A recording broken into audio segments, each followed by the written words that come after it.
answers Orhan. Just your parents, then? He asks, glancing at Orhan through the rear-view mirror. Father, grandfather, and an aunt, he says, looking out at the barren landscape.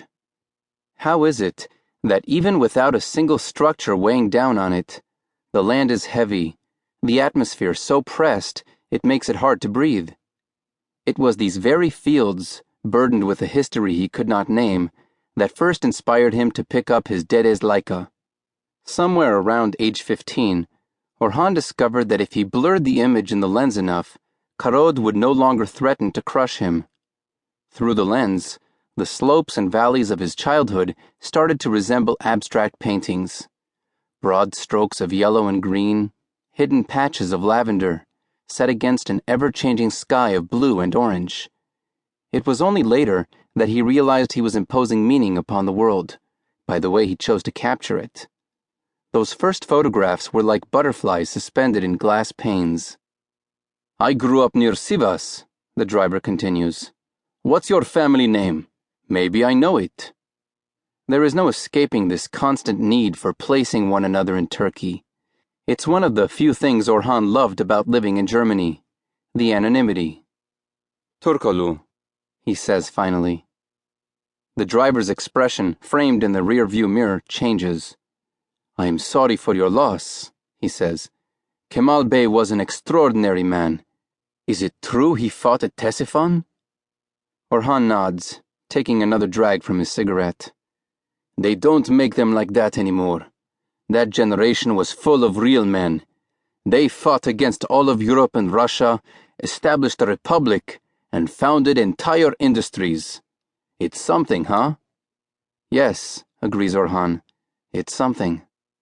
The paper says he immersed himself in dye for medicinal purposes, the driver says. It's not the first time Orhan has heard this preposterous theory. It's a story crafted, no doubt, by his cunning little aunt. Though Dede had been a well-respected World War I hero-turned-businessman, he was also an eccentric man, living in a place where eccentricities needed to be explained away or covered up.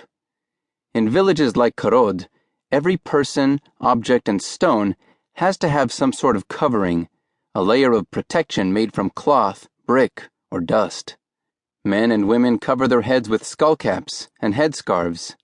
These standards of modesty also apply to their animals, their speech, their ideas. Why should Dede's death be an exception? The car veers left onto a loosely graveled road that leads into the village.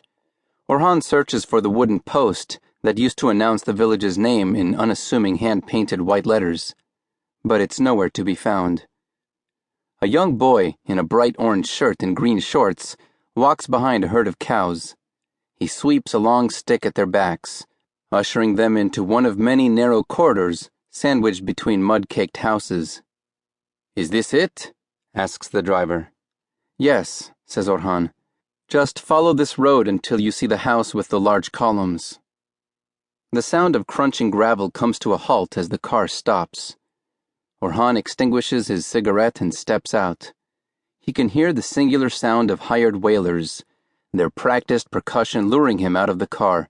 2, maybe 3 female voices filled with a kind of sorrow and vulnerability that comes only with practice.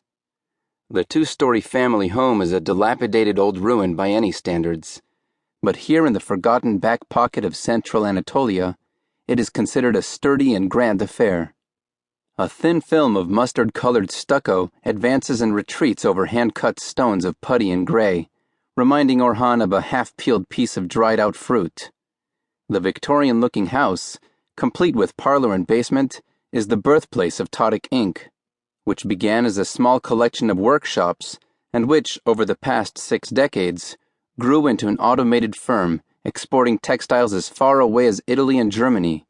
Here, inside these ruinous walls, according to family legend, Orhan's great-grandfather had woven a kilim for the Sultan himself.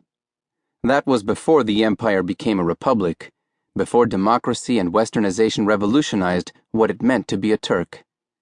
In the courtyard to the left of the house, the massive copper cauldrons stand guarding the wilting structure. Through the decades, they've gone from holding fabric dye to sheltering children playing hide and seek.